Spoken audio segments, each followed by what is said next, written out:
I spent the entire year of 2016 dodging slippers my mother threw at me. It's a favorite educational aid of displeased Pashtun mothers. Slippers fly in your direction most of your childhood, especially if, like me, you're less than obedient and opinionated to no end. There's even a term for it, a flying chaplak. She's been trying to hit me with one ever since I announced my decision not to go to Oxford.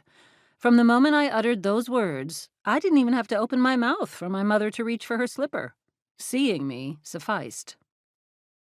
I grew up in a refugee camp in Pakistan, one of 4 million Afghans living there at the time, displaced by decades of war.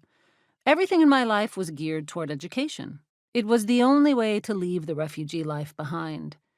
The odds were near impossible, but I made it. I was admitted into a year-long preparatory program in Oxford. An essay I wrote led to an offer of a full scholarship. It wasn't an admittance to the university itself. It was merely a geographical coincidence, but it felt like a sign. We had it all planned. I was going to ace that preparatory program, then I was going to get myself admitted to Oxford University proper and study philosophy, politics, and economics. Oxford was my dream. Women I admired came from around the world to study at Oxford and became amazing leaders. Oxford wasn't just a school, it was a mythical place that turned young girls into heroines.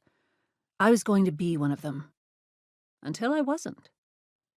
It wasn't a sudden decision.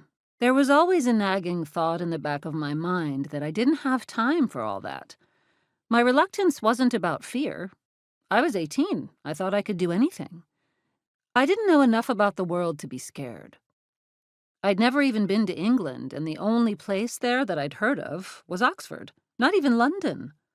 What I wanted, what I dreamed of, were rows and rows of leather-bound books and my own education. Yet I had suspected for a while that what I needed to do was something else entirely. I needed to continue to fight for the education of other girls like me. Educating girls was our family business. My father opened a school for our community with his own money decades ago. The school didn't require much. He blocked off 2 rooms in our house and put family members to work. My aunt taught there, my mother taught there. I started teaching English there at the age of 7. I'd come back from my private lessons and teach the girls everything I learned in class. It didn't take much introspection to see that I was different. We too were refugees, but my family's life differed greatly from those around us. My father was a tribal leader, like his father before him and his grandfather before him. Once established, hierarchy and privilege travel with you, even to a refugee camp.